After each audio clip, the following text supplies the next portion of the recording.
صحابہ نے اس سے وضو کیا. امام بخاری کہتے ہیں جب اس پانی سے وضو جائز ہے جس کے اندر بال پڑا ہو تو بال پاک ہوگا، ورنہ ناپاک چیز کے پڑنے سے تو پانی ناپاک ہو جائے گا. حالانکہ اس کا اعتبار نہیں کیا گیا. بالوں ہوا انسان کے بال پاک ہیں. نمبر 10 اسی طرح سے باشرا کہتے ہیں کہ امام بخاری رحمۃ اللہ علیہ عادت سے استدلال کرتے ہیں. عادت کا مطلب یہ ہے کہ ایک روایت میں ایک مضمون صراحتاً نہیں ہوتا لیکن عادت نبویہ سے یہ ثابت ہے. امام اس پر اعتماد کرتے ہیں. جیسے ترجمہ منعقد کیا باب طول القیام فی صلاۃ اللیل، اور حضرت حذیفہ رضی اللہ تعالیٰ عنہ کی روایت قام النبی صلی اللہ اذا کان رسول اللہ صلی اللہ علیہ وسلم اذا قام لیتہجد یشوس فاہ بالسواک. یہاں روایت میں طول قیام کا کوئی ذکر نہیں. علماء نے مختلف توجیہیں کی ہیں. ایک توجیہ یہ کی گئی ہے کہ مصنف نے عادت سے اپنا ترجمہ ثابت کیا. حضور صلی اللہ علیہ وسلم کی عادت شریفہ یہی تھی کہ آپ طویل قیام کرتے تھے، لیکن یہ طریق استدلال میرے نزدیک ضعیف ہے، اس لیے کہ اس صورت میں دعویٰ کا اس بات بالروایت نہ ہوا بلکہ بالعادہ ہوا. اور بھی بہت سے طرق ہیں جن کی طرف اپنی جگہ پر اشارہ آتا رہے گا. نمبر 4 الفاظ ترجمہ کا حل. یہ پہلا باب ہے. لفظ باب لغت میں مداخل الامکنہ کے لیے بولا جاتا ہے اور اصطلاح کتاب میں باب علم کے اس مجموعے کا نام ہے جس کی ابتدا اور انتہا ہو. اور باب و قضا کے معنی ہے باب الی قضا. مثلا کہا گیا باب الطہارہ تو معنی ہوں گے باب الی علم الطہارہ، یعنی اس باب کے ذریعے طہارت کے مسائل کا علم ہوتا ہے. تو یہاں پر باب کیف کان بد الوحی کے معنی یہ ہوں گے کہ اس باب کے ذریعے بد وحی کے کیفیت کا علم ہوتا ہے، وحی کس طرح سے اتری ہے. لفظ باب عہد تابعین سے استعمال ہو رہا ہے. خطیب بغدادی نے یہ لفظ عامر شعبی، محمد ابن سیرین اور ابو العالیہ سے نقل کیا. یہ لفظ یہاں پر مرفوع ہے اور خبر ہے مبتدا محذوف کی، اے ھذا. اور پھر اس کے بعد باب کو منون بھی پڑھ سکتے ہیں، یعنی ھذا باب، اور اضافت کے ساتھ بھی اے ھذا بابو کیف کانا. قاضی عیاض رحمۃ اللہ علیہ نے یہی دوسرا احتمال ذکر فرمایا ہے. یہاں اس دوسرے احتمال پر یہ اشکال ہوتا ہے کہ لفظ کیف حرف استفہام ہے اور استفہام صدارت الکلام کو چاہتا ہے. اس کا جواب یہ کہ استفہام کے صدارت الکلام کے متقاضی ہونے کا مطلب یہ ہے کہ جس جملے میں استفہام واقع ہے اس جملے کے ابتدا میں استفہام ہونا چاہیے، اور یہاں یہی صورت حال ہے. اس کے بعد آگے دوسرا اشکال ہے. آگے دوسری بات آئے گی. کیف کان بد الوحی. کانا تامہ بھی ہو سکتا ہے وقع کے معنی میں، اور ناقصہ بھی ہو سکتا ہے. اس صورت میں خبر محذوف ہوگی. اے کیف کان بد الوحی ثابت بد الوحی. لفظ بد قاضی عیاض وغیرہ نے لکھا ہے دو طرح سے مروی ہے.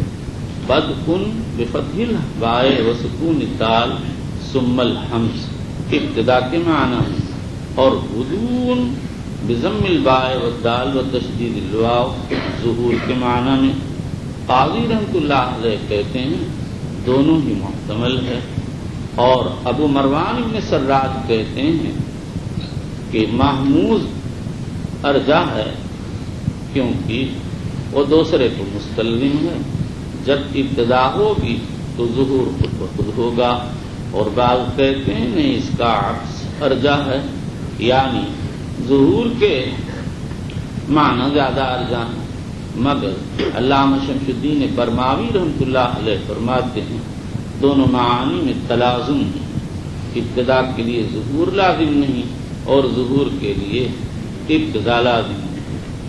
ان دونوں میں سے حافظ ابن حجر عسقلانی رحمۃ اللہ علیہ پہلی روایت کو راجح قرار دیا، اور یہی امام نووی کی رائے ہے۔ پہلی وجہ ترجیح تو یہ ہے کہ اکثر نسخ میں بالحمز واقع ہوا، اور دوسری وجہ ترجیح یہ ہے کہ امام بخاری نے اس طرح کے تراجم امام بخاری نے یہ لفظ کئی تراجم میں ذکر فرمایا، ارشاد فرمایا کیف کان بد الحیض، کیف کان بد الحسان، کیف کان بد باب بدل کتاب بدل خلق اور باب بدل السلام۔ ایک تیسری وجہ ترجیح حافظ ابن حجر عسقلانی نے بیان کی، وہ کہتے ہیں بعض نسخوں میں کیف کان ابتداء الوحی وارد ہوا۔ میں کہتا ہوں یہ لفظ امام بخاری رحمۃ اللہ علیہ نے 5 جگہ استعمال کیا یہاں اور اس کے علاوہ 4 مواقع میں، باقی آنے والے مواقع 4 میں بلا اختلاف بد کن حمزہ کے ساتھ واقع ہوا، اور کہیں بھی کسی نسخے میں ابتدا کا لفظ نہیں آیا، اس لیے ظاہراً ایسا معلوم ہوتا ہے کہ یہ نسخہ کسی ناقل کا تصرف ہے۔ بظاہر حاشیے پر اس نے بیان معنی کے لیے ابتدا کا لفظ لکھ دیا ہوگا، کسی ناواقف انسان نے اس کو نسخہ سمجھ کر کے اس پر نسخے کی علامت لگا دی۔ الوحی، وحی کے معنی لغت میں رسالت، کتابت، اشارہ اور کلام خفی آتے ہیں۔ یہاں پر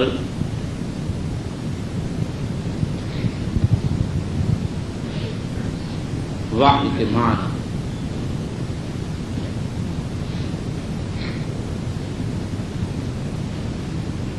آگے آ رہے ہیں۔ راغب اصفہانی کہتے ہیں الوحی الاشارۃ السریعہ۔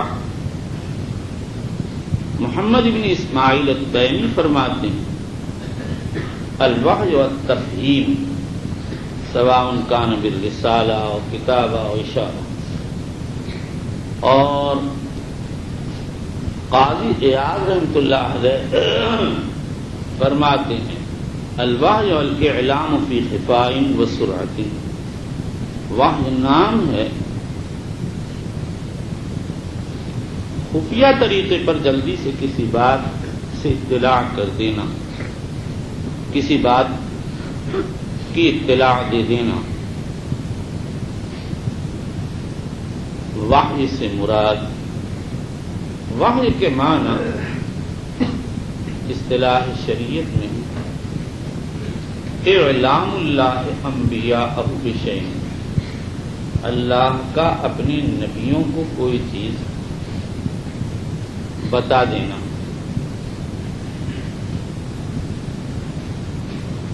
پھر ابو القاسم سہیلی رحمۃ اللہ علیہ فرماتے ہیں انزال وحی کی 7 صورتیں۔ نمبر 1 خواب میں بتا دیا جائے، جیسے حدیث نمبر 3 میں آ رہا۔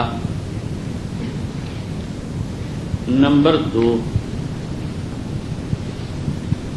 سلسلۃ الجرس کی شکل میں وحی آئے۔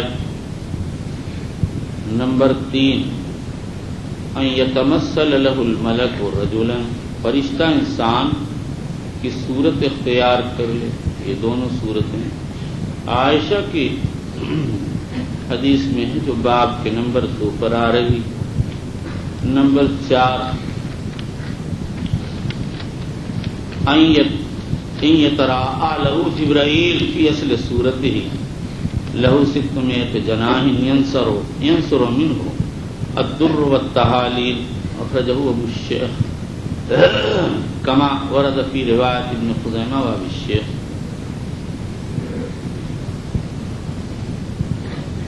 نمبر 4 ان ينقص فی الروح، روح کے اندر نفس ہو۔ امام بزدوی رحمۃ اللہ علیہ کہتے ہیں اس کی صورت یہ ہے کہ فرشتہ اپنے اشارے سے کوئی بات دل میں ڈال دے،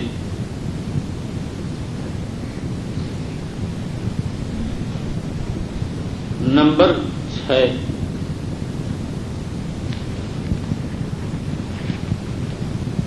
اللہ تعالی براہ راست کلام فرمائیں حجاب کے واسطے سے، خواہ بیداری میں جیسے لیلۃ الاسراء یا نوم جیسا کہ ترمذی کی ایک روایت میں وارد ہے، اتانی ربی فی احسن سورہ۔ نمبر 7 اسرافیل آ کر کوئی بات بتائیں، جیسا کہ عامر شعبی کی اس مرسل روایت میں وارد ہے جس کو امام احمد اپنی تاریخ میں اور بہقی دلائل میں روایت فرمایا۔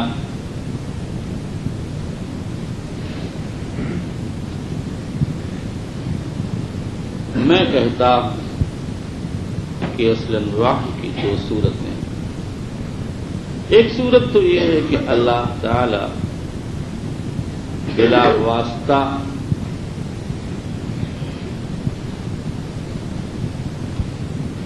بتائیں،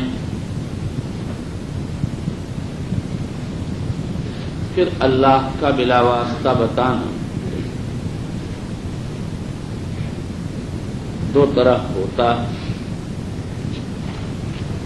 ایک تکلیم خواہ وہ بیداری میں ہو، جیسے اللہ نے موسیٰ سے کوہ طور پر بات کی یا حضرت رسول اکرم صلی اللہ علیہ وسلم سے لیلۃ الاسراء میں، اور دوسرے الہام، شفاعت کی حدیث میں ہے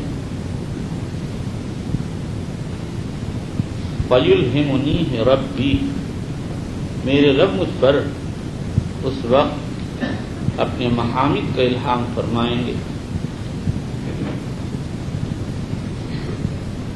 اسی سے یہ بات واضح ہو گئی کہ الہام کے لیے فرشتہ لازم نہیں،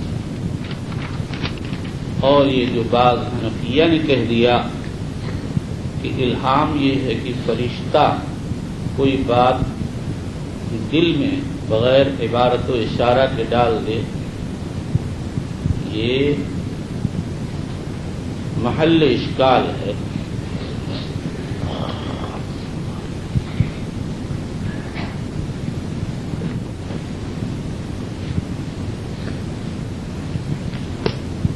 اور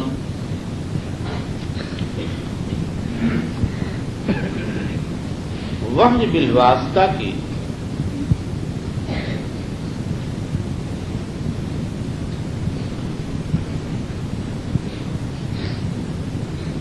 دو صورت، ایک صورت تو یہ ہے کہ جبریل وحی لے کر آئیں، اور دوسری صورت یہ ہے کہ کوئی اور فرشتہ آ جائے۔ یہ دوسری صورت تو اتفاقیات میں سے ہے اور بعض روایات میں وارد ہے، مثلا وحی اسرافیل کا ذکر عامر شعبی کی گزشتہ روایت میں آ چکا، اسی طرح ملک الجبال کا آپ سے بات کرنا بخاری شریف بدر الخلق میں آ رہا ہے۔ اصلاً وحی کا تعلق جبریل علیہ الصلاۃ والسلام سے ہے، وہ سفیر بین اللہ و بین الانبیاء، وہی اللہ کے پیغامات لے کر انبیاء تک آتے ہیں۔ حضور صلی اللہ علیہ وسلم نے کی خدمت میں پیغام لے کر آنے کی 4 صورتیں تھیں۔ نمبر 1 مثل سلسلۃ الجرس، نمبر 2 ان یتمثل لہ الملک رجلا، نمبر 3 ان یاتی جبرائیل فی اصل صورتہ لہ 600 جناح ینصر منہ الضر والتحالی۔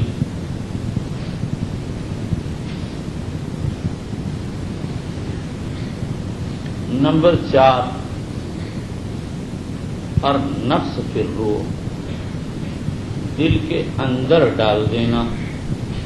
میں بتا چکا، بزدوی کہتے ہیں نفس فی الروح یہ ہے کہ فرشتہ اپنے اشارے سے بات کو نبی کے دل میں ڈال دے۔ امام ابو عبداللہ الحلیمی نے 42 صورتیں ذکر کی، لیکن اکثر میں تداخل اور فرشتے کے مختلف احوال کا ذکر ہے۔ پھر لفظ وحی کبھی مفعول کے معنی میں استعمال ہوتا، یعنی موحا کے معنی میں۔ ایسی صورت میں اس کی تفسیر ہوگی الکلام المنزل من اللہ عز وجل۔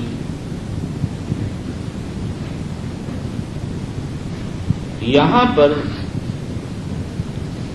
لفظ وحی عام ہے،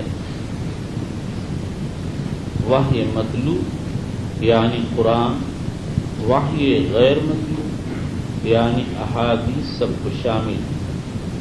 شاہ ولی اللہ صاحب رحمۃ اللہ علیہ برسبیل احتمال یہ لکھ دیا، ممکن ہے کہ یہاں وحی غیر متلو مراد یعنی احادیث۔ شاہ صاحب نے یہ احتمال جو لکھا، اس کا منشا یہ ہے کہ بخاری نے اس کتاب میں احادیث کو اصلاً جمع فرمایا ہے، لیکن احادیث کے جمع کرنے سے ترجمے میں وحی کا احادیث کے ساتھ خاص ہونا لازم نہیں آتا۔ صحیح یہ ہے کہ وحی مطلوع غیر مطلوع سب کو شامل ہے، بلکہ اصلاً وحی مطلوع ہی مقصود ہے۔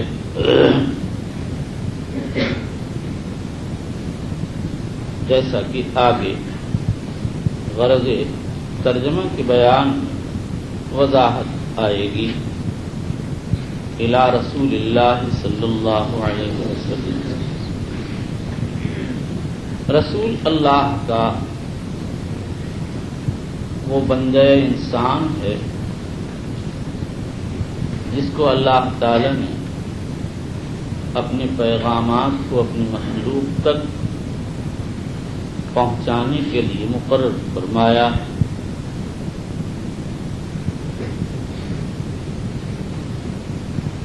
نبی و رسول میں کوئی فرق ہے یا نہیں؟ معتزلہ کہتے ہیں کوئی فرق نہیں، اس لیے کہ اللہ تعالی کہیں اپنے نبی کو یا ایھا نبی کہتے ہیں اور کہیں یا ایھا رسول، لیکن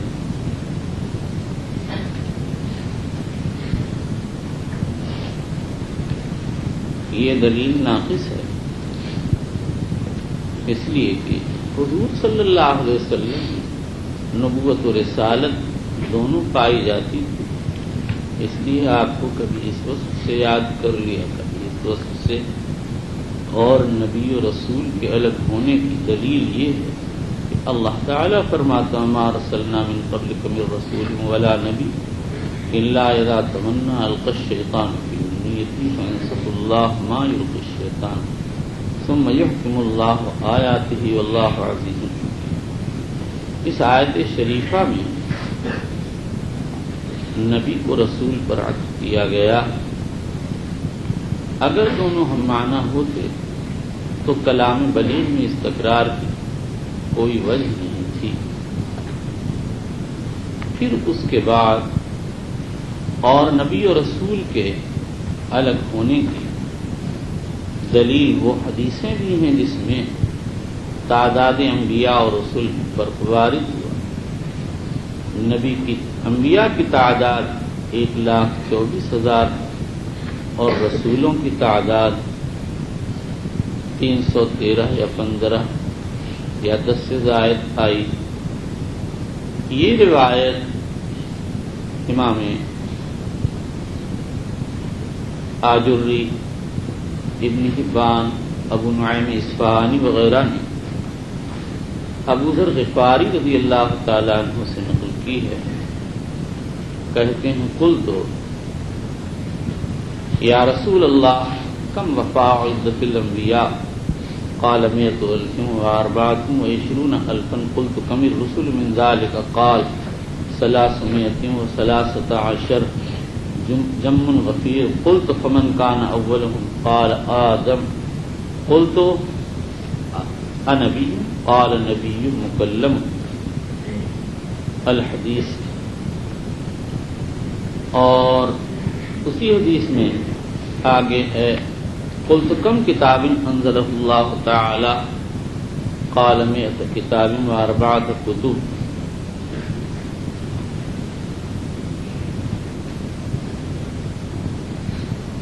انزل علی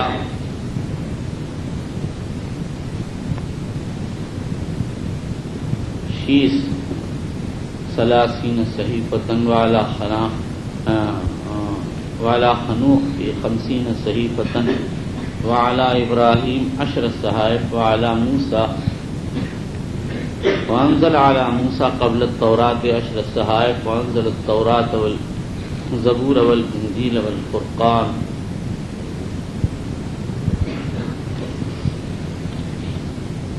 لیکن اس کی سند ابراہیم شام ابن اہل الغسانی جو متکلم کی ہے.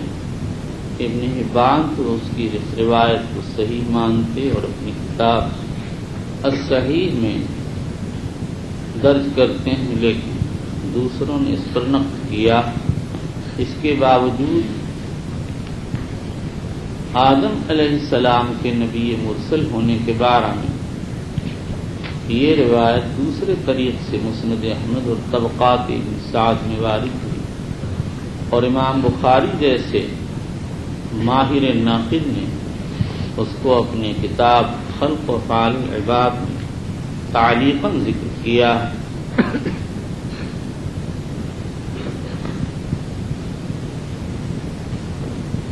پھر نبی و رسول میں کیا فرق؟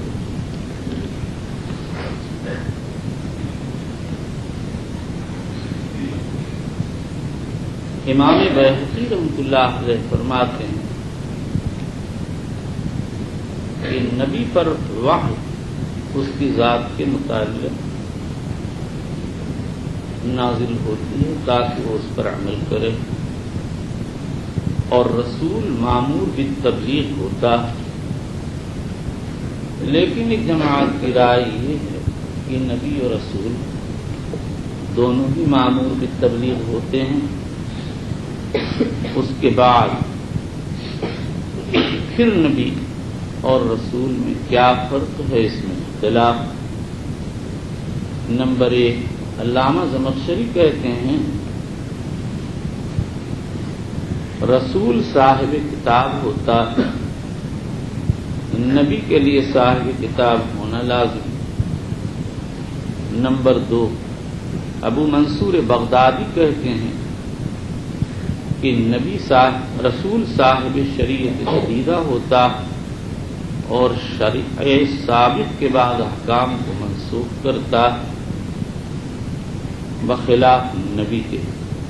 لیکن شیخ الاسلام ابن تیمیہ فرماتے ہیں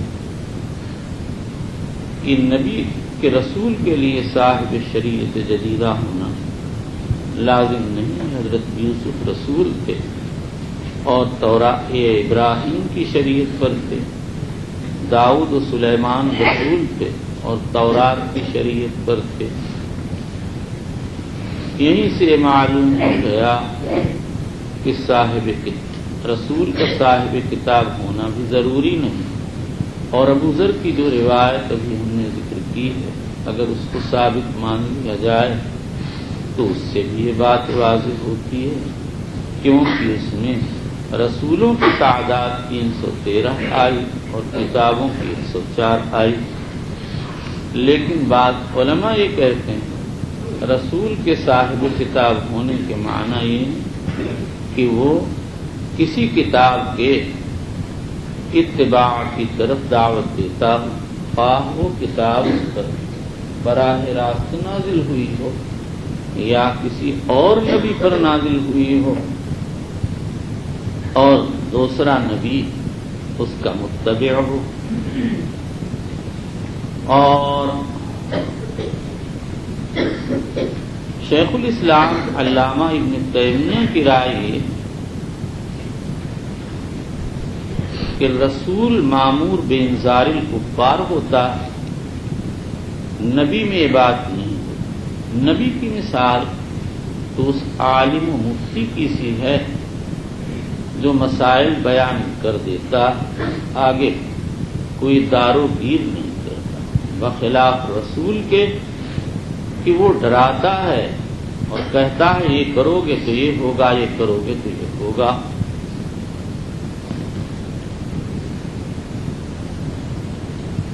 یاد پڑتا کہ قاضی عیاض نے بھی یہی بات لکھی ہے۔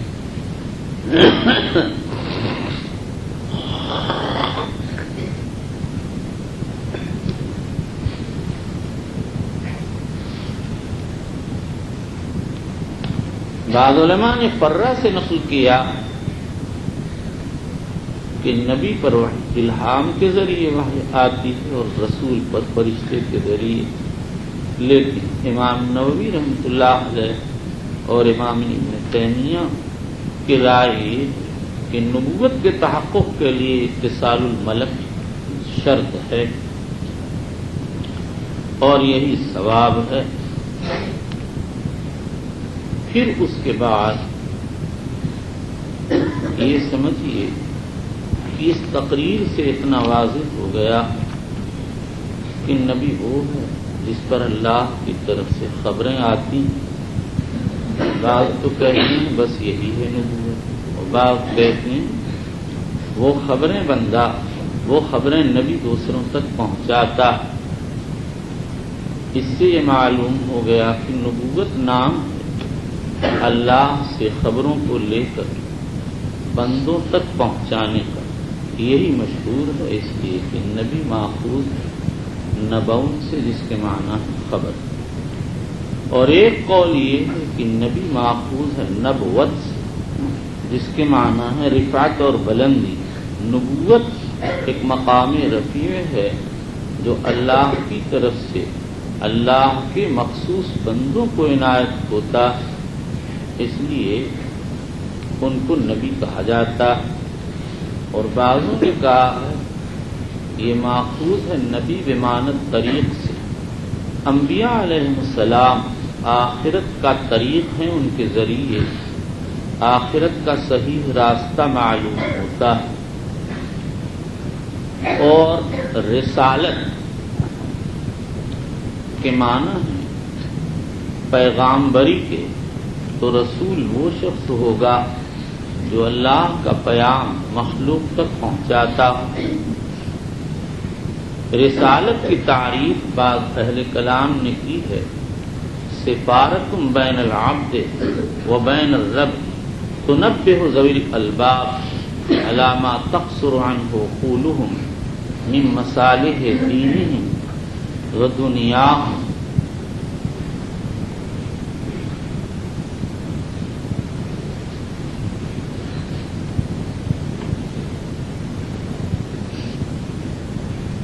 صلی اللہ علیہ وسلم، نبی اکرم صلی اللہ علیہ وسلم کا جب نام آئے تذکرہ تو آپ پر درود پڑھنا بالاتفاق مامور و مطلوب ہے۔ اس کے بعد بعض علماء اکثر علماء فرماتے ہیں کہ عمر میں ایک مرتبہ فرض، اور اس پر اجماع بھی نقل کیا گیا، لیکن ابن جریر طبری کہتے ہیں اس بات پر اجماع کہ درود واجب نہیں۔ بعض محققین کہتے ہیں اس سے مراد یہ ہے کہ ایک مرتبہ پڑھ لینے کے بعد پھر واجب نہیں، اس کے بعد پھر امام طحاوی، ابو عبداللہ الحلیمی، ابو عبداللہ بن بطۃ الاصفہانی الحنبلی، ابو بکر ابہری وغیرہ کہتے ہیں کہ جس مجلس میں آپ کا نام آئے جب آئے درود واجب۔ اور ابو الحسن کرخی، ابو بکر رازی وغیرہ کہتے ہیں مجلس میں ایک مرتبہ واجب، اس کے بعد مندوب ہے۔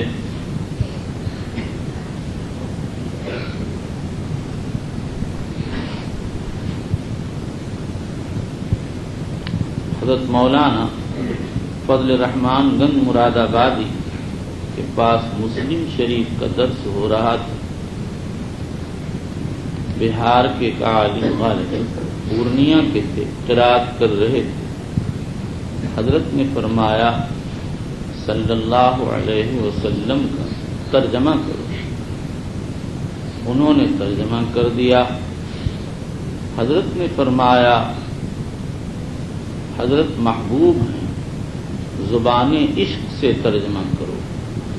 وہ خاموش ہو گئے۔ حضرت اقدس نے ترجمہ کیا، اللہ ان کو دلار رکھ کرے اور سلامت رکھے۔ وقول اللہ عز وجل، اس کو مرفوع مجرور دونوں طرح پڑھنا جائز۔ اگر یہ مرفوع پڑھا جائے تو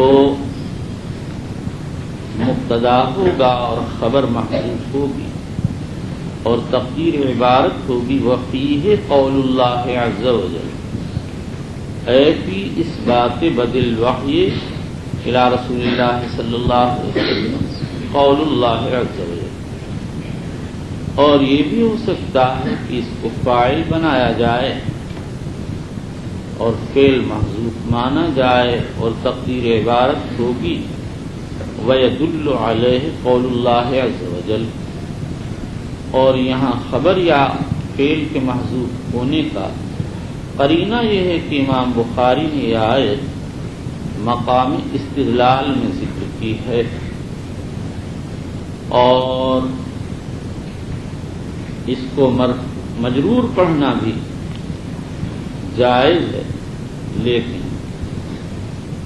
بعض علماء مالکیہ کہتے ہیں جر جائز نہیں، اس لیے کہ اس صورت میں یہ کیفہ کا مدخول ہو جائے گا، اور حاصل یہ نکلے گا کہ اللہ کے قول کی کیفیت کیا ہے، وَكَلَامُ اللَّهِ لَا يُكَيَّفُ۔ لیکن یہ اشکال صحیح نہیں۔ اشکال تو جب ہے جب کہ اس کو کیفہ کے تحت مانا جائے، اور اگر اس کو کیفہ پر عطف کیا جائے تو پھر کوئی اشکال ہی نہیں ہے۔ اور مجرور ہونے کی صورت میں معنی ہوں گے باب الحجت بقول اللہ عز وجل۔ عز وجل اللہ کا نام آئے تو تعظیمی کلمہ کہنا معمور ہے، جیسے تعالی، تبارک و تعالی، سبحانہ وغیرہ۔ انا اوحینا الیک کما اوحینا الی نوح والنبیین من بعدہ، ہم نے تم پر ایسے ہی وحی نازل کی جیسے نوح اور بعد کے انبیاء پر نازل کی۔ یہ تشبیہ کس بات میں ہے؟ مختلف اقوال۔ نمبر 1، بعض کہتے ہیں امام کہ اللہ تعالیٰ نے یہ بتایا ہے کہ جیسے دیگر انبیاء پر اولاً خواب میں وحی آتی تھی، ایسے ہی آپ پر بھی خواب میں پہلے وحی نازل ہوئی ہے۔ ابو نعیم نے ایک روایت علقمہ ابن قیس سے نقل کی ہے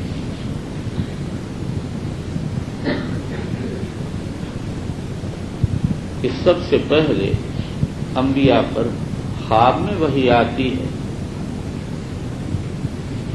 تاکہ ان کے قلوب ساکن اول ما یلقی الانبیاء فی المنام حتی تہدأ قلوبہم۔ نمبر 2، یہ بتانا مقصود ہے کہ نوح اور انبیاء سابقین پر وحی کے نازل ہونے کی جو کیفیت ہوتی تھی وہی کیفیت آپ پر بھی آتی ہے، یعنی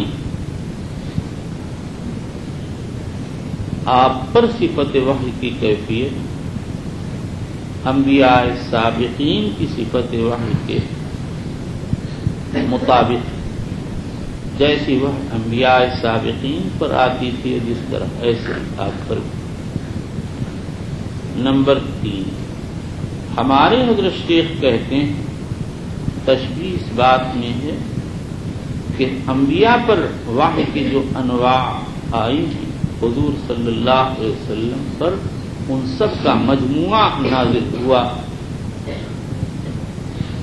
نمبر 4، ابن بطال اور سندھی وغیرہ کی رائے یہ کہ اس تشبیہ سے یہ بتانا مقصود ہے کہ آپ پر جو وحی اتری وہ وحی رسالت تھی، وحی جو انبیاء پر اترتی ہے، وحی الہام نہیں جو غیر انبیاء حتیٰ کہ حیوانات پر آ جاتی ہے۔ قال تعالی وأوحى ربك إلى النحل ان اتخذي من الجبال بيوتا۔ نمبر 6، یہ تشبیہ نبوت میں اور مطلب یہ ہے کہ جیسے نوح اور دیگر انبیاء کو وحی دی گئی اور ان کو نبی بنایا گیا، ایسے آپ پر وحی اتاری گئی اور آپ اللہ کے نبی۔ یہی مطلب امام ابو جعفر ابن جریر طبری نے بیان کیا ہے اور ہمارا خیال یہی بخاری کا مقصد ہے، کیونکہ بخاری ترجمے سے بتانا چاہتے ہیں محمد الرسول اللہ اللہ کے رسول ہیں، ان پر اللہ کی طرف سے ایسے ہی وہی اترتی تھی جیسے انبیاء سابقین پر اترتی تھی۔ نوح علیہ السلام کی تخصیص، یہاں اس آیت میں نوح کی تخصیص کیوں کی گئی ہے؟ اس میں مختلف اقوال۔ پہلا قول تو یہ ہے کہ نوح سب سے پہلے رسول، حدیث شفاعت میں وارد ہے ایتو نوحن فإنہ اول رسول بعثہ اللہ الی اہل الارض، رواہ البخاری۔ اس پر یہ اشکال ہے کہ ابو ذر غفاری رضی اللہ عنہ کی جو حدیث ابھی ذکر کی گئی ہے اس میں تصریح ہے کہ حضرت آدم علیہ السلام نبی مکلم نبی مرسل تھے۔ اس کا جواب یہ ہے کہ اول تو وہ حدیث عام علماء حدیث کے نزدیک ثابت نہیں، اسی لیے امام احمد، امام محمد بن نصر مروزی وغیرہ کہتے ہیں رسولوں کی تعداد، انبیاء اور رسولوں کی تعداد میں بلا تحدید ایمان لانا چاہیے، اور اگر اس روایت کو ثابت مان لیا جائے جیسا کہ ابن حبان کی رائے، تو پھر دوسرا جواب یہ ہے کہ اول رسول بعثہ اللہ الی الارض معنی اول اولی العزم من الرسل ہے. رسولوں میں 5 انبیاء خاص مقام کے حامل، اس لیے ان کو اولو العزم پیغمبر کہا جاتا ہے. ان میں سب سے پہلے رسول حضرت نوح، اور دوسرے حضرت ابراہیم، اور تیسرے حضرت موسیٰ، چوتھے حضرت عیسیٰ، اور 5ویں اور آخری سیدنا محمد رسول اللہ صلی اللہ علیہ وسلم و علیہم ہیں.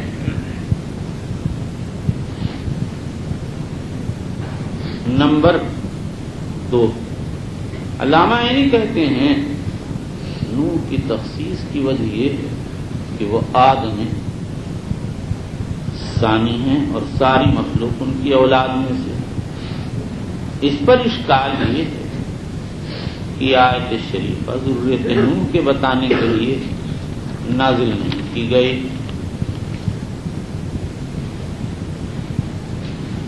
نمبر 3، کرمانی کہتے ہیں نوح کی تخصیص اس لیے کی گئی کہ نوح کی قوم سب سے پہلے عذاب دی گئی. علامت اور مطلب یہ ہے آپ پر نوح جیسی وحی نازل ہوئی، آپ کی مخالفت کرنے والوں کو عذاب الہی سے ڈرنا چاہیے. علامہ عینی کہتے ہیں کہ نوح سے پہلے شیث کی قوم معذب ہوئی، لیکن اس کا کوئی ثبوت نہیں ہے اور بذات خود یہ دونوں توضیحات ضعیف ہیں، اس لیے کہ آیت شریفہ کا شان نزول اس سے کوئی تعلق نہیں رکھتا. ابن اسحاق نے نقل کیا، عدی بن زید وغیرہ بعض یہودی کہتے تھے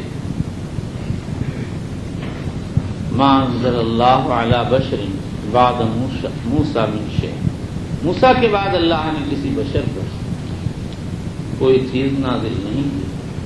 ان کی تردید کے لیے یہ آیت نازل ہوئی، انا اوحینا الیک کما اوحینا الی نوح والنبیین من بعدہ. جسے صاف یہ معلوم ہو گیا کہ آیت کا مقصد یہ بتانا ہے کہ آپ اللہ کے ایسے ہی نبی جیسے نوح اور بعد کے انبیاء.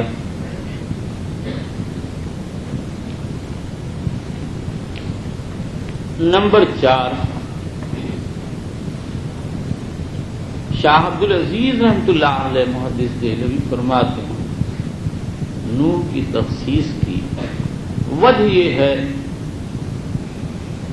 کہ نبی اکرم صلی اللہ علیہ وسلم اور نوح میں کئی وجہ سے مناسبت ہے.